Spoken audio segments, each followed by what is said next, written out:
उनके साथ तो हैं ही राव जी, बिल्कुल आप सही कह रहे हैं, राव इंद्रजीत सिंह के साथ हैं ही। और इन सारे नेताओं को अगर आप देखें, चाहे राव इंद्रजीत सिंह है, चूंकि उनके पास उनके इलाके में, उस इलाके में बीजेपी को सफलता मिली जहां बीजेपी को सफलता नहीं मिलती थी। और दूसरे, जिस तरह से अनिल विज का दावा है कि सबसे सीनियर विधायक है, तो इन लोगों के प्रति वहां की आम जनता में भी सिंपैथी है, और जो विधायक नए विधायक होंगे उनकी सिंपैथी भी होगी कि कैसे इन लोगों का हक मारा गया है। तो जो अनिल विज का अब ये जो बयान आ रहा है, तो ऐसा लग रहा है कि जो नाराज विधायक हैं, अब उनकी संख्या कितनी है, लेकिन कम से कम इतनी तो है ही है कि वो बीजेपी की सरकार को अनस्टेबल करने लायक है। हाँ बिल्कुल, सिर्फ 3 विधायक चाहिए। हाँ। 3 विधायक यदि पाला बदल लेते हैं, क्योंकि देखो 90 में से एक तो स्पीकर ही हो गया, तो बीजेपी के जो विधायकों की संख्या है वो 48 से घटकर तो 47 वैसे भी हो गई है।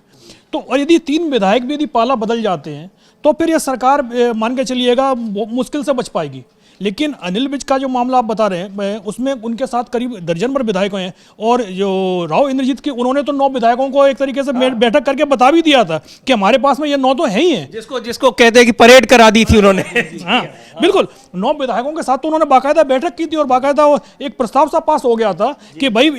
राव इंद्रजीत सिंह को यदि आप नहीं बना रहे हैं तो कम से कम दक्षिण हरियाणा से ही बना दीजिएगा, इस एरिया से बना दीजिएगा। और उसी के चलते राव इंद्रजीत सिंह की लड़की को फिर बाद में मंत्री बनाया गया। अनिल विज को भी इसीलिए मंत्री बनाया गया कि भाई, क्योंकि अब इस समय तो हालत ये हो गई, पिछली बार तो 10 इंडिपेंडेंटों का समर्थन मिल गया था, लेकिन इस बार जो इंडिपेंडेंट हैं वो तभी तक आपके साथ में है जब तक आपकी सरकार है,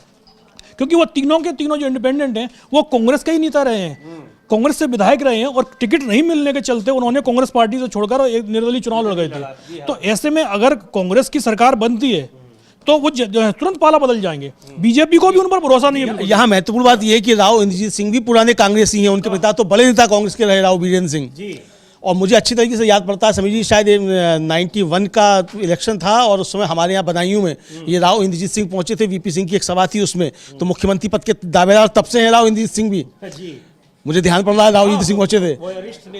वरिष्ठ नेता हैं। तो यानी उनका किस तरीके से अपमान भारतीय जनता पार्टी कर रही है, वो पुराने कांग्रेसी, तो कांग्रेस अगर हल्की सी हवा देगी और भूपेंद्र सिंह हुड्डा अगर खुलकर कह देंगे कि ठीक है हम पीछे हुए, आओ राव इंद्रजीत सिंह तुम तैयार, तो ये तुरंत वहां मामला हो जाएगा, खेल हो जाएगा। ये सारी बातें ये दिखा रही हैं कि अनिल विज लगातार जब इस तरह की बातें कर रहे हैं, मिनिस्टर हैं, और ये कह रहे हैं कि मेरा प्रदेश से नहीं मतलब है, अंबाला का हूं, इस तरह की बातें, और इसका मतलब ये है कि तमाम विधायकों के साथ उनकी बातचीत पक्की हो गई है, और जो नाराज विधायक है वो बिल्कुल पूरी तरह से उनके साथ, और ये जो राव इंद्रजीत, अनिल विज और ये पूरा ग्रुप है, इनके साथ वो दिखाई पड़ रहे हैं। तो ये एक बड़ा संकट हरियाणा सरकार पर दिखाई पड़ रहा है इस समय। हाँ बिल्कुल, संकट में सरकार दिखाई दे रही है, क्योंकि जिस तरीके से शुरुआत में अनिल विज के बयान आए तो नायब सिंह सैनी ने समझा कि भाई डीएम का ट्रांसफर करना है तो शायद उनसे नाराजगी दूर हो जाएगी, डीएम का ट्रांसफर कर दिया गया, तो उसके बाद वो और ज़्यादा हमलावर हो गए कि भाई ये मामला नहीं है। जाहिर सी बात है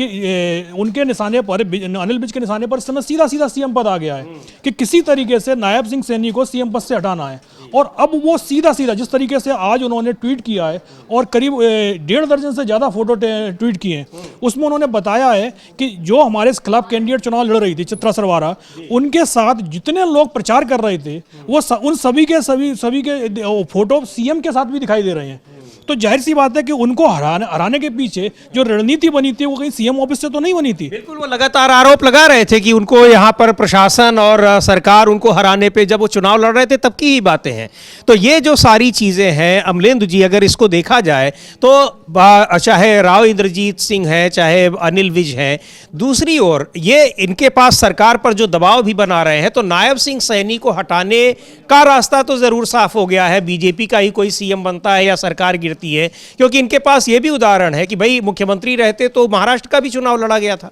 वहां तो नहीं रिपीट हुआ, तो यही ऐसी कौन सी वो है कि इनको रिपीट किया जाएगा। हाँ समीर जी, इसमें यह भी हो सकता है कि इसमें मतलब